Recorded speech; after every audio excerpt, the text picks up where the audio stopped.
नमस्कार, मी गंगाधर कदम. आपला किनोट न्यूज मध्ये आपणा सर्वांचं हार्दिक स्वागत. आपण पाहत आहात किनोट परिसरातील बातमी.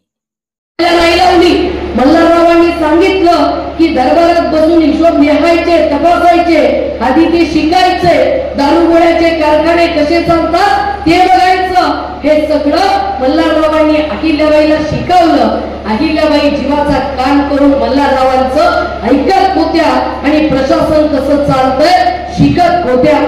एक दिवस मल्हाररावांचा मुलगा खंडोजी हा तोफेचा गोळा लागून रणांगणावरती धारातीर्थी पडला.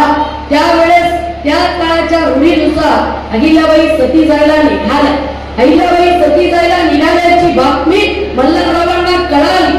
तसेच्या तसे आपल्या पोराच्या प्रेताजवळ मल्हारराव उठले आणि अहिल्याबाईकडे गेले आणि म्हणाले, अहिल्ये, माझ्या जीवाचं वनवास करते की काय? उन्हाळा करते का माझ्या जीवाचा?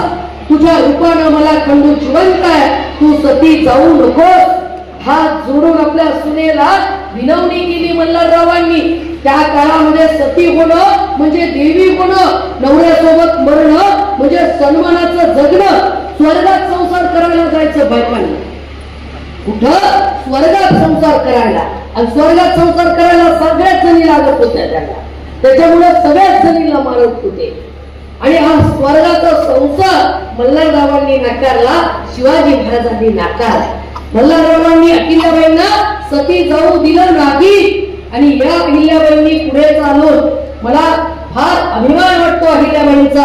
खरं तर मुलींनो, आपल्याला आदर्श शोधायला अमेरिका, जपान, इंग्लंड, ऑस्ट्रेलिया इकडे जाण्याची गरजच नाहीये.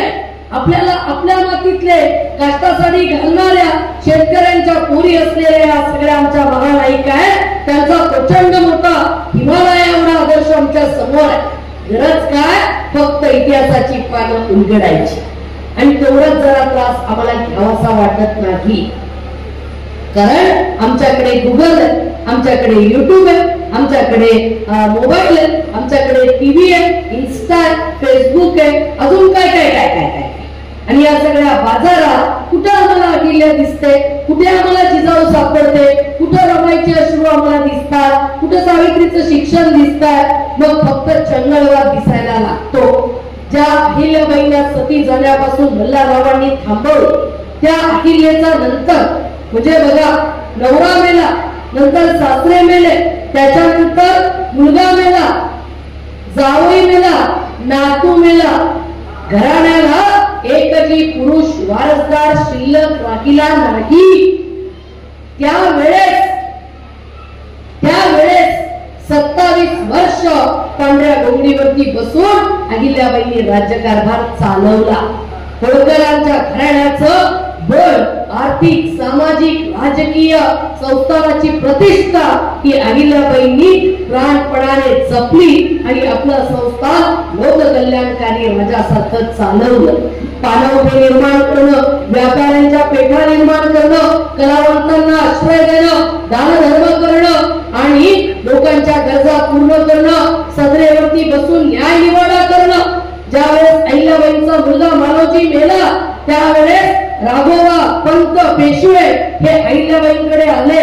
त्यांचा चंद्रचूड नावाचा जो दिवाण होता अहिल्याबाईंचा, त्याचा आणि राघोबा दादाचं चांगलं होतं. त्यांना वाटलं बाईचा मुलगा मेला, बाई कचली असेल, राज्य आता आपलंच आहे.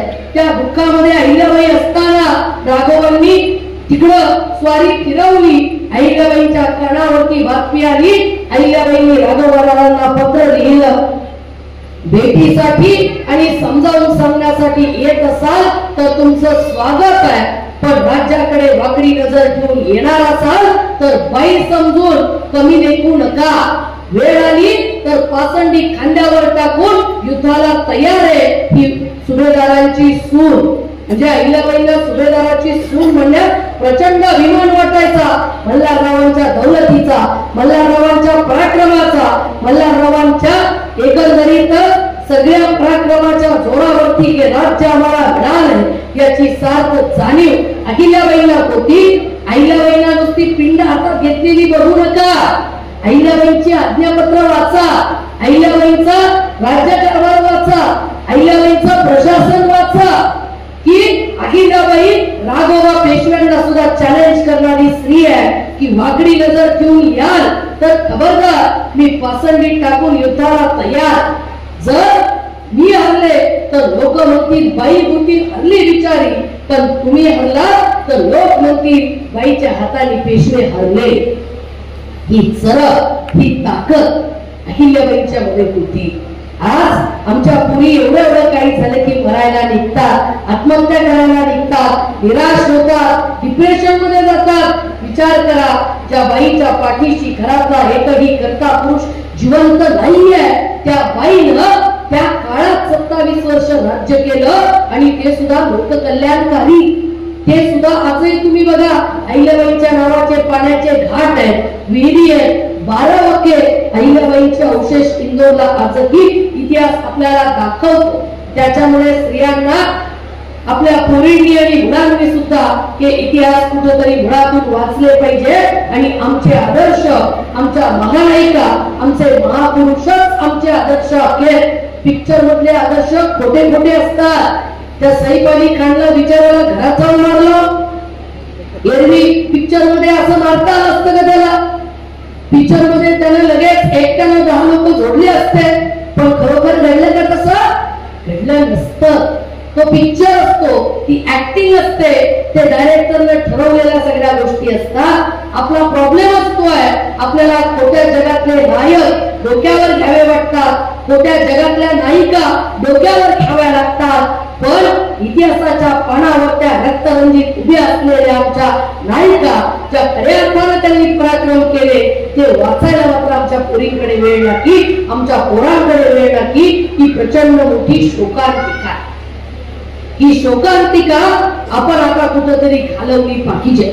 खरंच आपलं शिवाजी महाराजांवर प्रेम असेल, नुसतं बेबीच्या एकापासून छत्रपती शिवाजी महाराज की जय म्हटलं, कडक लाल भडक निळा जय भीम म्हटलं म्हणजे आम्ही महामानवांचे अनुयायी असतो, असं होत नसतं. तो अनुयायी आणि भक्त याच्यामध्ये फार फरक असतो.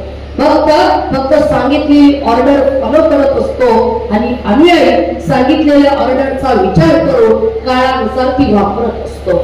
आणि म्हणून आपण भक्त होण्यापेक्षा अनुयायी झालं पाहिजे आणि महामानवांचा आजचा संदर्भ आपण कुठेतरी शोधला पाहिजे असं मला वाटतं. शिवाजी महाराजांच्या राज्यामध्ये जिजाऊ सुप्रीम कोर्ट होत्या. शिवाजी महाराजांनी दिलेले न्याय निवाडे जर कोणाला पटले नसतील तर त्याचा फेर न्याय निवाडा जिजाऊ करत होत्या. त्यांच्याकडे गेलं तर आणि तो न्याय निवाडा शिवाजी महाराजांनी कधीही बदलवला नाही. आपल्या आईच्या न्यायबुद्धीवर शिवाजी महाराजांचा किती विश्वास असावा की जिजाऊंनी दिलेला कुठलाच न्याय निवाडा शिवाजी महाराजांनी बदलवला नाही.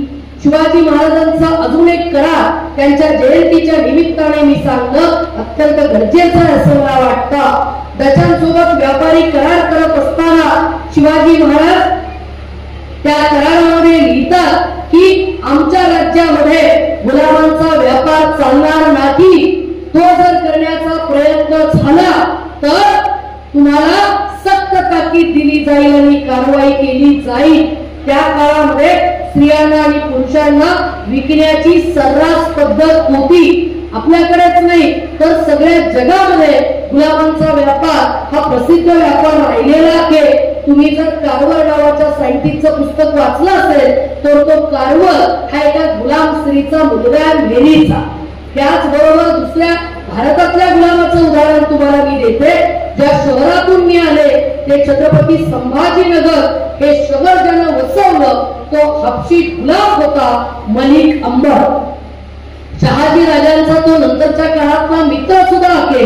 म्हणजे गुलामांची जी पद्धत आपल्या देशामध्ये चालू होती ही माणुसकीच्या विरोधात जाणारी पद्धत, अमानवीय पद्धत छत्रपती शिवाजी महाराजांनी आपल्या राज्यात बंद केली. आणि नुसती राज्यात बंद करून थांबले नाहीत तर आपल्या सोबत ज्या ज्या व्यापाऱ्यांनी करार केला, ज्यांना ज्यांना आपल्या राज्यात व्यापार करायची परवानगी दिली त्या त्या प्रत्येकाला ती पद्धत बंद करण्याचे आदेश शिवाजी महाराजांनी दिले. शिवाजी महाराजांचं वैशिष्ट्य होतं की ते सैनिकांच्या शिस्तीच्या बाबतीमध्ये आणि आज्ञा पालनाच्या बाबतीमध्ये प्रचंड कडक होते. कुठलीही आज्ञा दिली आणि ती पाळल्या गेली नाही तर त्यांनी कधीही गय केली नाही. त्याच्यामुळे सुरतेवरचा छापा असेल की कर्नाटक मधला छापा असेल, जेवढी काही जमा मिळकत त्या छाप्यामध्ये मिळाली तेवढीच्या तेवढी सरकारी दरबारी हजर झाली. तिला कुठेही छिद्र पडले नाही, कुठेही पाया फुटले नाही, पुन्हा सरदाराच्या घरात ती गेली नाही. आणि शिवाजी महाराजांचं ऐतिहासिक काम म्हणजे छत्रपती शिवाजी महाराजांनी वतनदारांचे गड कोट किल्ले उद्ध्वस्त केले आणि त्यांना सांगितलं की तुम्ही सामान्य माणसासाठी घरं बांधून राहायचं, जनतेकडून फुकट काही घ्यायचं नाही, जनतेकडून जे की तुम्ही घ्याल ते विकत घ्यायचं आणि त्याची किंमत अदा करायची. शेतसारा शेतावर जाऊन पीक बघून ठरवल्या जाईल आणि ते सरळच्या सरळ सरकारी खजिन्यामध्ये जमा करायचा, तुम्हाला त्याचा पगार दिला जाईल. जी सरंजामशाही व्यवस्था ही जगभरात शोषणाची व्यवस्था राहिलेली आहे, ती सरंजामशाही व्यवस्था नाकारण्याचं काम आणि उद्ध्वस्त करण्याचं काम शिवाजी महाराजांनी त्यांच्या राज्यामध्ये केलेलं आपल्याला दिसून येतं. शिवाजी महाराजांनी आपल्या सर्वांना माहिती आहे स्त्रियांच्या बाबतीमध्ये जे धोरण स्वीकारलं ते परस्त्री आम्हा माते समान असंच होतं. आणि आज आपल्याला असा कदाचित प्रश्न निर्माण व्हायला पाहिजे की आज आम्ही शिवजयंती का करावी, तर आजच्या पिढीला ते सांगण्यासाठी की प्रचंड स्वातंत्र्य असताना सुद्धा फक्त लग्नाच्या बायका शिवाजी महाराजांच्या आहेत, कुठेही राणीवसा ठेवलेल्या बायका, कुठेही वेगळे संबंध आपल्याला दिसत नाहीत. इतका निष्कलंक आणि इतका चारित्र्यवान राजा म्हणजे छत्रपती शिवाजी महाराज आहे. अफजलखान स्वराज्यावरती चालून आला तेव्हा त्याचं प्रचंड सैन्य होतं, त्याच्या सोबत त्याचा राणीवसा होता. राणीवसा म्हणजे ठेवलेल्या बायका. पण अफजल खान मारला गेला त्यावेळेस त्या कुणालाही धक्का न लावता शिवाजी महाराजांचा आदेश होता की त्या सगळ्या त्याच्या राण्या आणि स्त्रिया असतील त्यांना त्यांच्या राज्यामध्ये सुरक्षितपणे पोहोचवा. असा राजा तुम्हाला इतिहासाच्या पानावर सापडणार नाही. आणि म्हणून अभिमान वाटतो आमच्या तरुणांनी पोरींना छेडताना, पोरींविषयी वाटेल ते शब्द वापरताना कुठेतरी शिवाजी महाराजांना आठवलं पाहिजे. कुठेतरी आम्हाला त्या चारित्र्यवान राजाची आठवण झाली पाहिजे की मी शिवरायांचा बावळा म्हणून स्वतःला घेतो आणि पोरींना शिट्ट्या वाजवतो, वेडवाकडं बोलतो, कॉलेजच्या पोरींना कोण मॅरेज मटेरियल म्हणतो, कोण कसले कसले कमेंट्स करतं. त्यावेळेस मला वाटतं आमच्या पोरांनी हे समजून घेतलं पाहिजे की मला जर शिवरायांचा मावळा म्हणून घ्यायचं असेल तर माझं वर्तन हे नैतिक असलं पाहिजे आणि माझं चारित्र्य हे निष्कलंक असलं पाहिजे, तरच मला शिवरायांचा अनुयायी म्हणून घेण्याचा हक्क आहे आणि शिवाजी महाराजांचा मावळा म्हणून घेण्याचा सुद्धा हक्क आहे, अन्यथा तो हक्क आम्हाला नाही. आणि सगळ्यात महत्वाचं म्हणजे या निष्कलंक राजानं आपल्या शेवटपर्यंत हे स्वतःचे सगळे गुण जपले. ते शेतकऱ्यांच्या संरक्षणाचा असेल, तो व्यापाऱ्यांसोबतच्या कडक व्यवहारांचा असेल, की तो आपल्या आईविषयीचा दृष्टिकोन असेल. आणि शिवाजी महाराजांचं या निष्कलंक चारित्र्याचा मूळ संस्कार आपल्याला जिजाऊच्या कुशीत सापडतो, संत तुकारामांच्या अभंगात सापडतो. कारण संतांच्या अभंगानं ती भूमी प्रबोधित झालेली भूमी आहे आणि त्या प्रबोधनाच्या जीवावर छत्रपती शिवरायांचं स्वराज्य उभं राहिलं.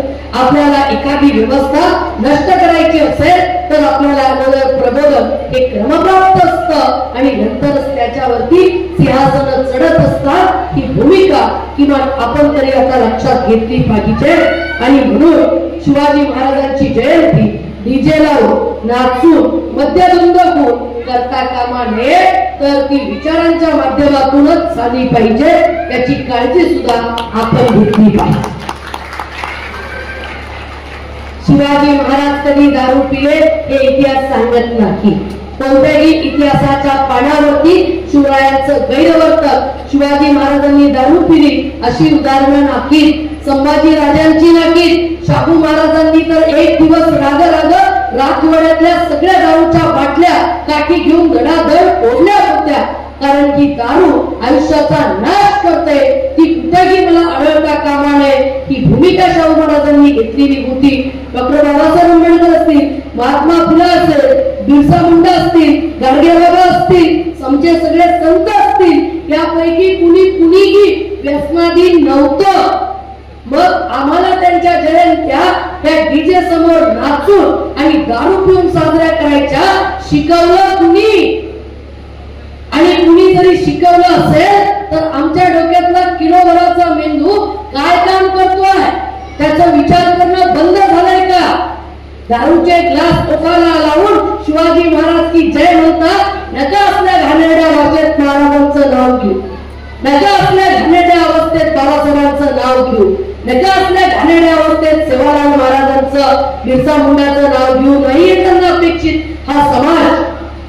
आणि म्हणून आपण आता ठरवलं पाहिजे की या महामानवांच्या जयंत्या महापुरुष डोक्यावर घेऊन नाही तर डोक्यात घालून करायच्या. तर आणि तरच एक चांगला आणि आदर्श समाज आम्ही निर्माण करू शकतो हे आम्ही लक्षात घेतलं पाहिजे. आपल्या स्त्रियांच्या बाबतीमध्ये भूमिका मांडत असताना या देशातली ज्ञानज्योती सावित्रीबाई फुले शिवाय आपण पुढे जाऊ शकत नाही. ज्या महात्मा फुल्यांनी रायगडावरती जाऊन 2-4 दिवस फिरून छत्रपती शिवाजी महाराजांची समाधी शोधली, तिला स्वच्छ धुवून फुलावा केली, नमस्कार केला, ग्रामदोषीचा जो काही त्यांना तिचा अनुभव आला, त्याच्यानंतर महात्मा फुले पुण्याला विचार करतच आले असतील आणि महात्मा फुलेंनी पहिली बैठक पुण्यात घेतली आणि ठराव मांडला शिवजयंती साजरी करायची. शिवाजी महाराजांच्या इतिहासाचं ज्ञान तरुण पिढीला व्हावं म्हणून महात्मा फुलेंनी ठरवलं की शिवाजी महाराजांवर साहित्य निर्माण झालं पाहिजे. आणि म्हणून महात्मा फुल्यांनी काय केलं तर शिवजयंतीचा प्रदीर्घ पोवाडा लिहिला. आता एक प्रश्न विचारू, महात्मा फुल्यांनी शिवाजी महाराजांवर लिहिलेला पोवाडा किती जणांनी वाचला? तो लिहिला? काही जण असे विचारते, तो लिहिला? माहितच नव्हतं, टीव्हीत आलंच नाही ना, टीव्हीत आलंच नाही, फेसबुकला पण नाही दिसलं, इंस्टाला पण नाही दिसलं. नाही, हे सगळ्याच्या आधीचे बाप येते, हे सगळ्याच्या आधीचे बाप येते. महात्मा फुल्यांनी शिवाजी महाराजांवरचा पोवाडा लिहिला आणि शिवाजी महाराजांचं यथार्थ वर्णन केलं. कुळवाडी भूषण, महात्मा फुले काय म्हणतात? कुळवाडी भूषण छत्रपती शिवाजी महाराज. कुळवाडी कुंड्यांचं, शेतकऱ्यांचं भूषण शिवाजी महाराज. महात्मा फुले काय लिहितात? बाळजिजाऊंचा, धनी पेशव्यांचा. प्रत्येक शब्द महत्वाचा आहे. तर किमान पुढच्या शिवजयंतीच्या आधीपर्यंत आपण महात्मा फुलेंनी घेतलेले कष्ट एकदा वाचूया आणि त्यांचा पोवाडा किमान पुढच्या शिवजयंतीपर्यंत आपला वाचून होईल अशी एक अपेक्षा आपण व्यक्त करूया. महात्मा फुल्यांनी शिवाजी महाराजांचा आदर्श घेतला आणि महात्मा फुल्यांना म्हणजे हा प्रसंग आवर्जून सांगायचा. त्यांचा मित्र परांजपेच्या मिरवणुकीतून महात्मा फुल्यांना हाकलून दिलं. त्याच्यानंतर महात्मा फुल्यांना विचार केला. आपल्यासारखं असतात काय केलं असतं?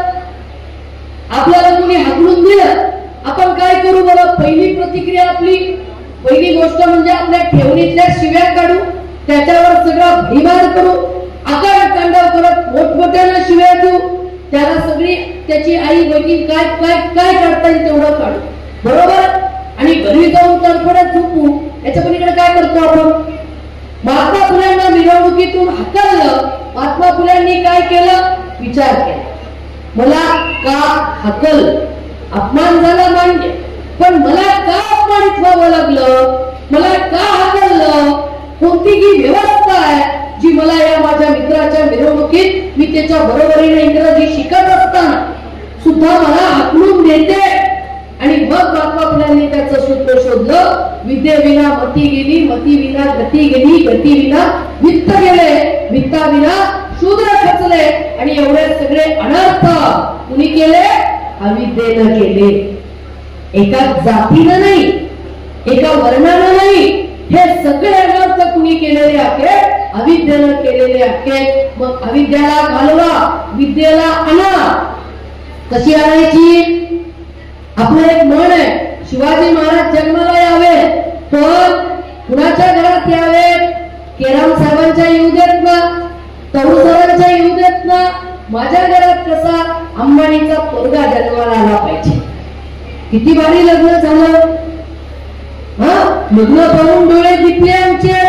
इतकं भारी लग्न होत असत, इतके छान छान कपडे, इतकं छान छान जेवायला, इतके नोकर चाकर अवतीभोवती. मग आमच्या घरात अंबानी झाला पाहिजे. जोक आहे का?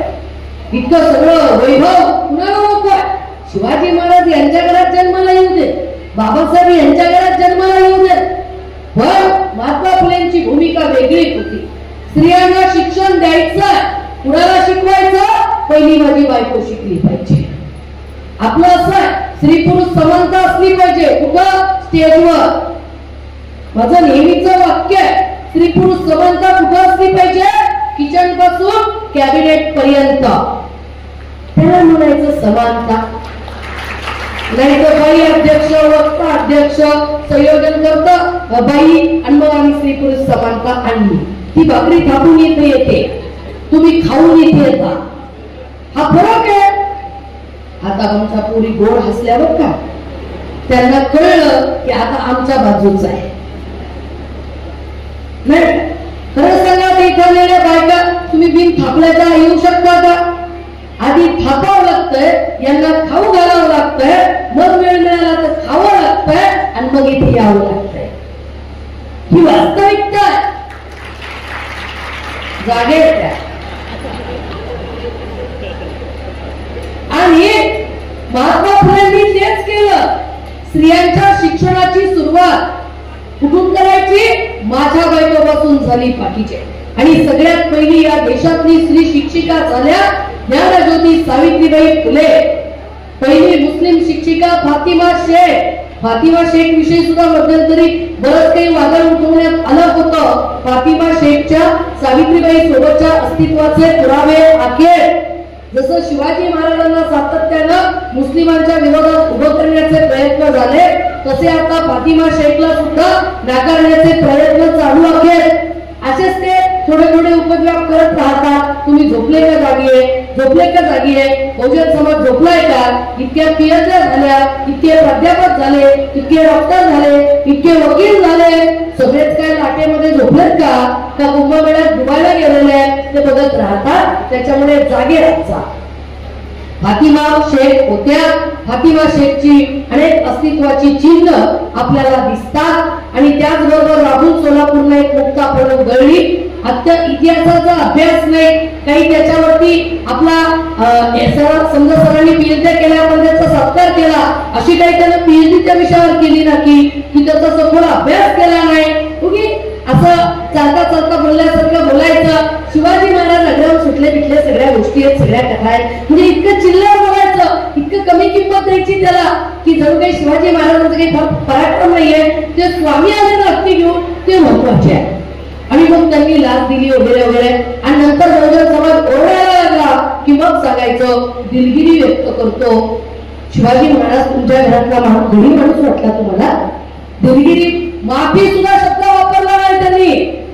हे मावळे रस्त्यावर ओरडत सुटतात ना आमचे, यांना माझं सांगणं, सोलापूरकर सारखा एक माणूस शिवाजी महाराजांची जाकीर बदनामी करतो, शिवाजी महाराजांच्या चारित्र्यावर प्रश्न निर्माण करतो, त्यांच्या नीतिमत्तेवर प्रश्न निर्माण करतो. आणि आम्ही मूर्खासारखे गप्प असतो. 4 पुस्तकं वाचत नाही आम्ही, 4 पुरावे शोधून त्याच्या तोंडावर मारत नाही आम्ही. मी आधीच म्हणलं, आजचा काळ तलवारीच्या युद्धाचा नाहीये, आजचा काळ ज्ञानाच्या युद्धाचा. आमच्या पोरापोरींनी ज्ञानाच्या क्षेत्रामध्ये चिकित्सकपणे अग्रेसर राहिलं पाहिजे. कोणी कोणतंही शस्त्र काढलं तर त्या शस्त्राला तिथे जायबंद करणारी बुद्धिमत्ता, त्या शस्त्राला तिथंच ठेचणारी बुद्धिमत्ता आमच्या पोरांपोरींमध्ये आहे. फक्त ती बुद्धिमत्ता कुठेतरी कोणत्या तरी देवाची कावड वाहत चालते, कोणत्या तरी पालख्या घेऊन चालते, कोणत्या तरी गुरु महाराजाच्या पाया पडत चालते. इथं पाया चाललेली आहे. आणि म्हणून आपण एक समजून घेतलं पाहिजे की आपल्या महामानवांच्या इतिहासाचे आपण वारसदार आहोत, तर आपल्याला ते सिद्ध सुद्धा करावं लागेल. महात्मा फुलेंनी या चिकित्सक पद्धतीने इतिहास मांडला.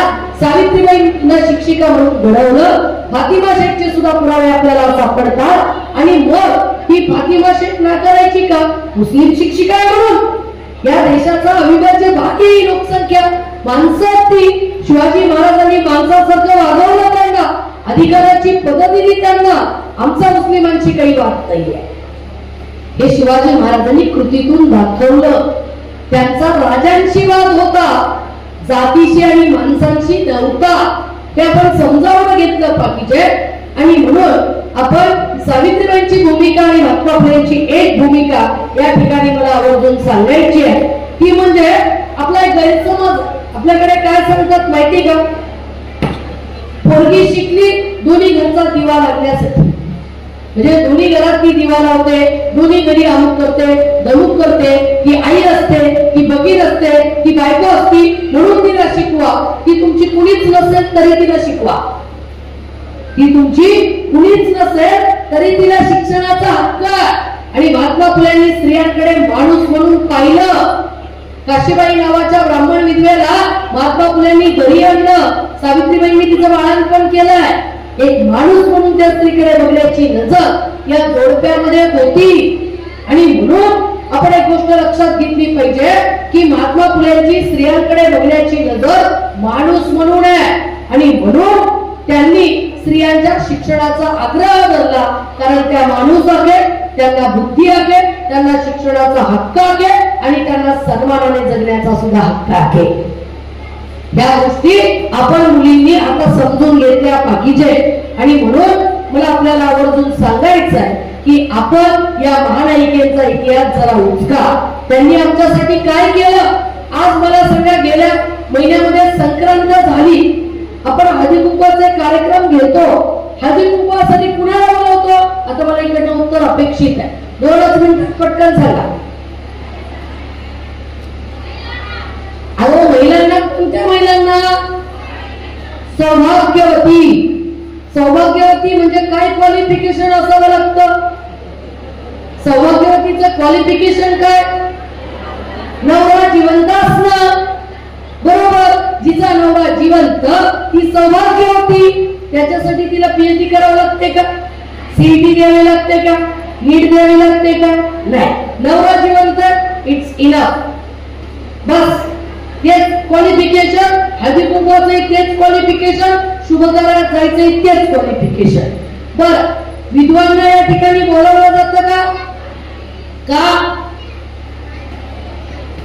कारण ते क्वालिफिकेशन त्यांच्या जवळ नसतं. नवरा जिवंत नसतो. बरं, त्यांनी तो मारलाय का? खून केलाय का? मग त्यांना गाणं करायचं. बर, ज्या माणसाची बायको मरते त्याला असलं कुठलं बंधन आहे का? मग स्त्रियांनाच का? हा प्रश्न नाही पडला तुमच्या डोक्यात? पडला की नाही? मग तुम्ही विधवा स्त्रियांना नाकारण्याचं बंद करा. विधवा असणं हा तिचा काही गुन्हा नाहीये. विधवा असणं हा तिने केलेला अपराध नाहीये. ती जिवंत माणूस आहे. तिला जिवंत माणसासारखं जगू द्या. शुभ कार्यात, शुभ व्यवस्थेत असेल, कशातही असेल, त्या स्त्रियांना सन्मानाने सहभागी करून घेण्याची भूमिका आपण घेतली पाहिजे. महात्मा फुलेंनी आणि सावित्रीबाईंनी विधवा विवाह घडवून आणले. कितीतरी विधवांना ज्यांच्यावर अन्याय अत्याचार झाले होते त्यांची बाळंतपणं केली, त्यांना माणूसपणाने वागवलं.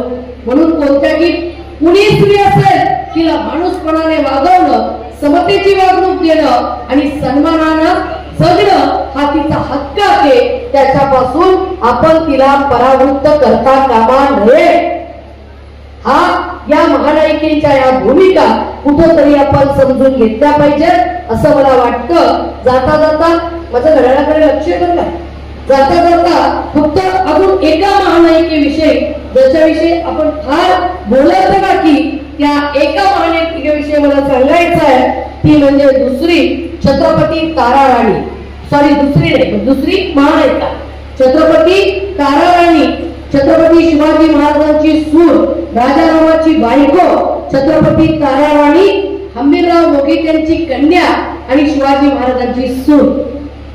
हंबीरराव मोहिते हे छत्रपती शिवाजी महाराजांच्या आयुष्यातलं प्रचंड मोठं प्रस्थ आहे, प्रचंड सहकार्याची भावना आणि पराक्रमी माणूस आहे. त्यांनी ताराराणीला लहानपणी युद्धकलेचं शिक्षण दिलेलं होतं. ज्यावेळेस संभाजी राजांना औरंगजेबाने हाल करून मारलं, रायगडावरती येसुराणी आणि शाहू महाराज म्हणजे संभाजी राजांचा मुलगा यांना कैद केलं, त्यावेळेस राजारामानी आणि ताराराणींनी त्या म्हणजे ते ऑलरेडी गेलेले होते, त्यांनी तो राज्यकारभार हाती घेतला. राजारामांच्या मरणाच्या वेळेस 25 वर्षाच्या होत्या ताराराणी. 25 वर्षाच्या ताराराणीला वैभव्य आलं, पण मराठा साम्राज्य सांभाळण्याचं काम आणि औरंगजेबाला याच मातीत गाडण्याचं काम छत्रपती ताराराणींनी केलं. औरंगजेब शिवाजी महाराजांच्या मरणाची वाट बघत होता, संभाजी राजांच्या मरणाची वाट बघत होता आणि संभाजी राजांच्या मरणानंतर औरंगजेबाला असं वाटलं की आता मराठ्यात असा कुणीच नाहीये की जो मला पाणी पाजू शकेल. पण त्याच औरंगजेबाला स्वतःच्या तख्तापासून 13 वर्ष ताराराणींनी दूर ठेवलं. तो महाराष्ट्राचा जंगलांना पछाडत राहिला. त्यांनी किल्ले घेतले आणि तो पुढे गेला की तो किल्ला ताराराणींनी काबीज केलाच म्हणून समजायचा.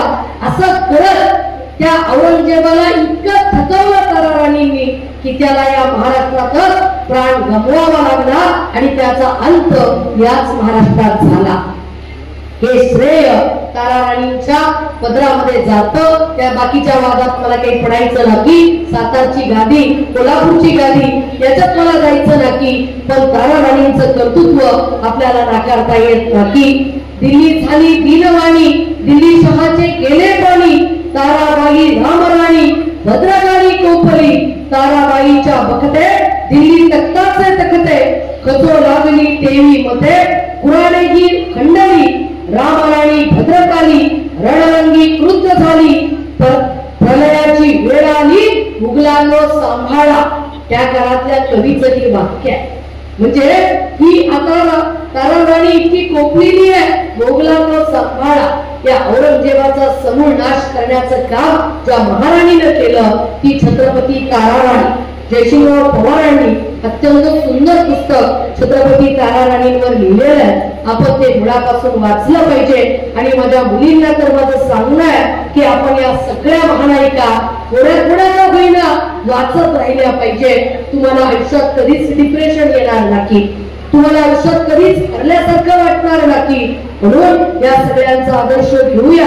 आता माझ्या एका महानायिकेला फक्त मला न्याय द्यायचा, ती म्हणजे 7 फेब्रुवारीला ज्यांची जयंती झाली आणि डॉक्टर बाबासाहेब आंबेडकरांच्या आयुष्यात जिनं प्रचंड त्यागानं साथ दिली ती माता रमाई. बाकी आपल्या सगळ्यांना थोडाफार इतिहास माहिती आहे की रमाई नेहमी बाबासाहेबांना म्हणायच्या की तुम्ही लेकराबाळांकडे लक्ष देत नाही साहेब, घराकडे लक्ष देत नाही. आणि डॉक्टर आंबेडकर सिडरमॅन कॉलेजला प्राध्यापक झाले आणि ते प्राध्यापक झाल्यानंतर त्यांनी आपला पहिला पगार रमाईच्या हातामध्ये दिला आणि सांगितलं की रामू, तू म्हणतेस ना की तुम्ही घराकडे लक्ष देत नाही, पोराबाळांकडे लक्ष देत नाही, मग हा घे पगार आणि तू हवा तसा खर्च कर. रमाईनं साहेबांना बसायला पाठ आणला, धोतर जोडी आणली, सगळं आपल्याला लेकरा बाळांना का हवं नको ते घरात आणलं.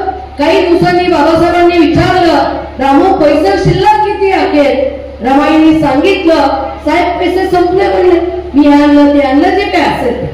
मग साहेब रमाईंना म्हणाले की रामू, असा खर्च करून आपल्याला चालणार नाही, मला परत एकदा परदेशात शिकायला जायचं आहे, त्याच्यामुळे आपल्याला काटकसर केली पाहिजे. आणि मग दर महिन्याला 50 रुपये बाबासाहेब रमाईला द्यायला लागले. शेअर मार्केटमध्ये फसलेले पोरं आत्महत्या करतात, नापास झालेले पोरं आत्महत्या करतात. रमाईचं अर्थशास्त्र किती पक्कं आहे बघा. 1.5 रुपयाच्या 30 पुढे रमाई बांधायच्या आणि 5 रुपये आणीबाणीच्या काळासाठी ठेवायच्या. 1.5 रुपयाची पुडी उघडायची आणि दिवस घालवायचा. पुरले नाही तर काय करायचं विचारायचं नाही. संपले तर कुणाला मागायचे प्रश्न विचारायचा नाही. 1.5 रुपये करायचा आणि खर्च करायचा, साहेबांना त्रास द्यायचा नाही. या 1.5 रुपयाच्या संसारांनो पोरीनं आपल्या करोडांचे संसार उभे केलेले आहेत, याची सार्थ जाणीव आपल्याला जी बाई घरामध्ये भक्कम उभी राहते ना, तिचाच नवरा जगाच्या गप्पा मारू शकतो. आणि म्हणून या त्यागपूर्ण जीवनसाथीला तुम्ही आम्ही नाकारू शकत नाही.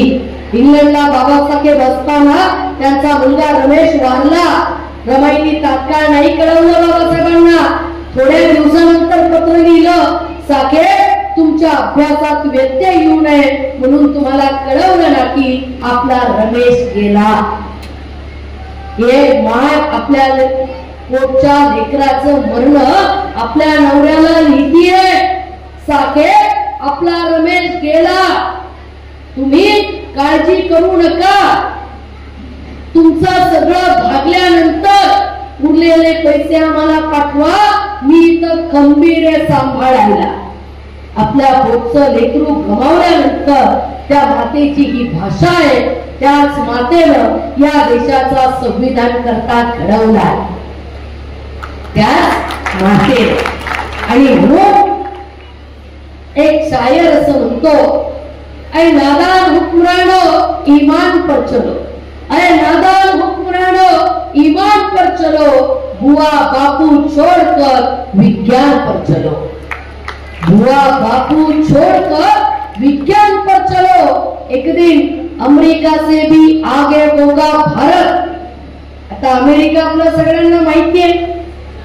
आपले नागरिक ज्यांनी बेडामध्ये अडकून लष्करी विमानात आपल्या भूमीवर पाठवलं ते अमेरिका.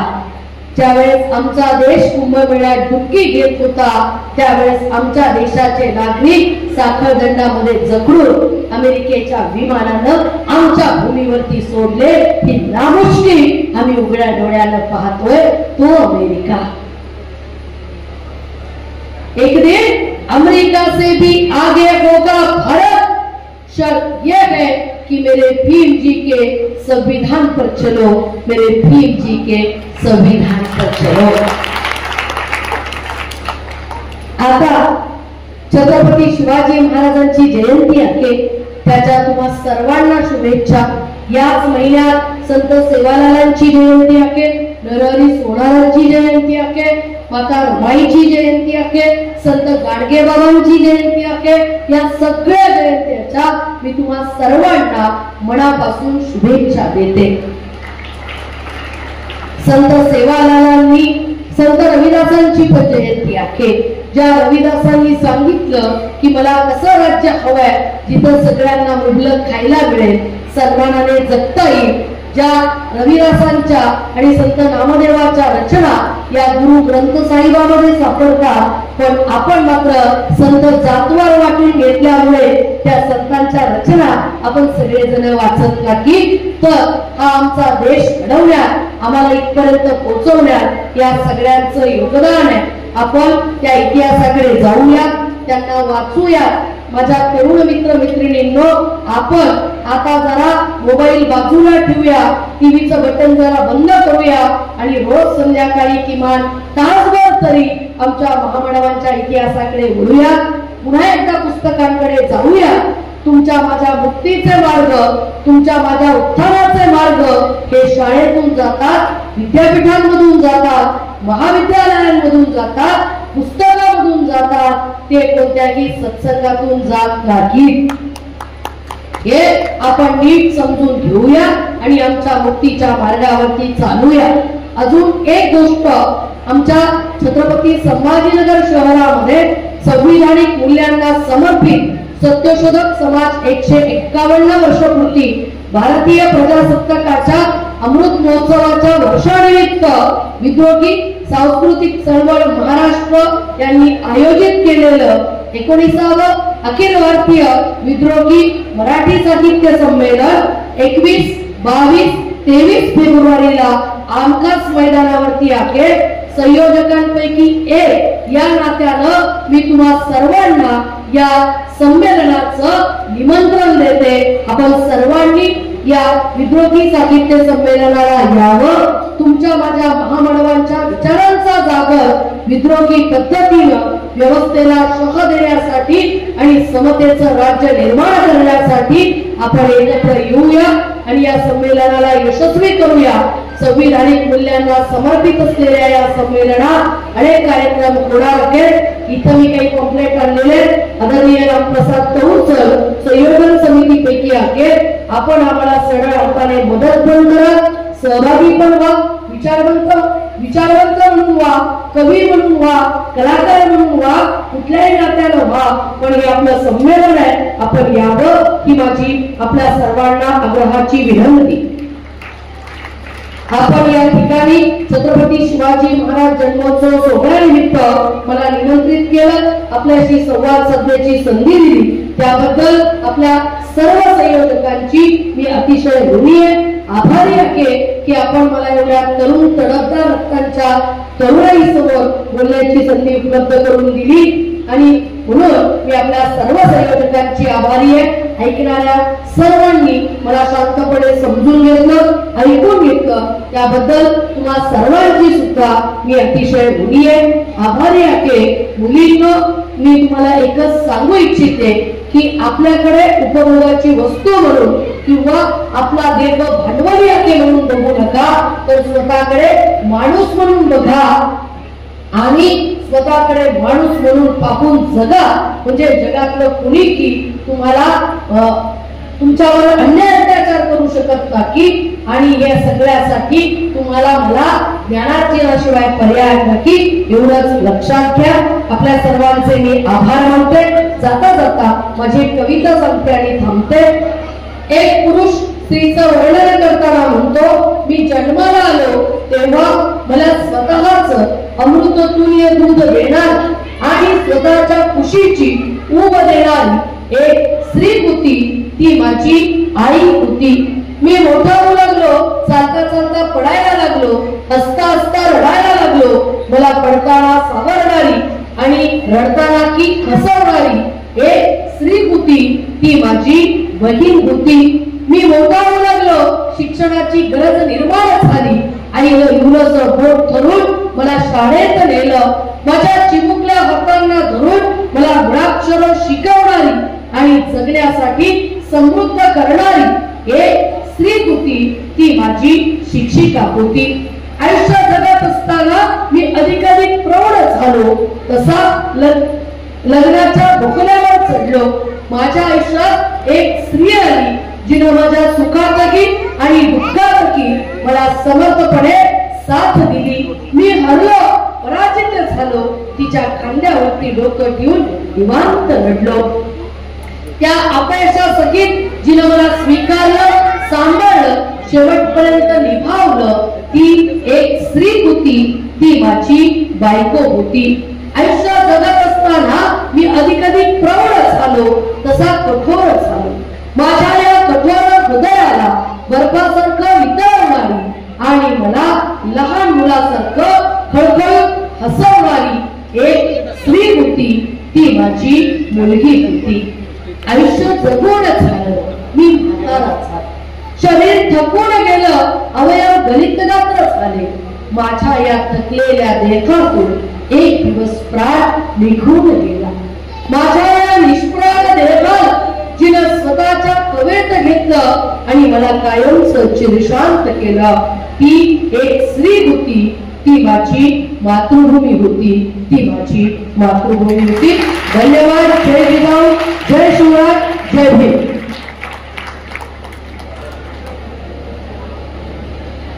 धन्यवाद ताई।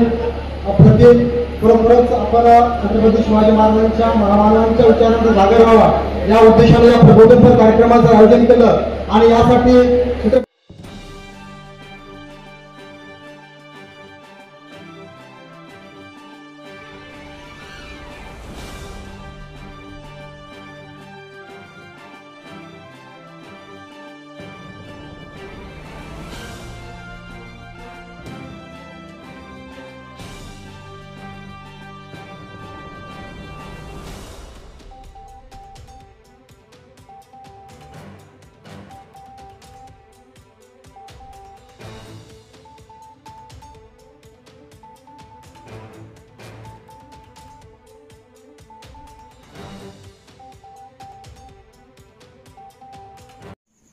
परिसरातील बातम्या पाहण्यासाठी पाहत राहा आपला किनवट न्यूज.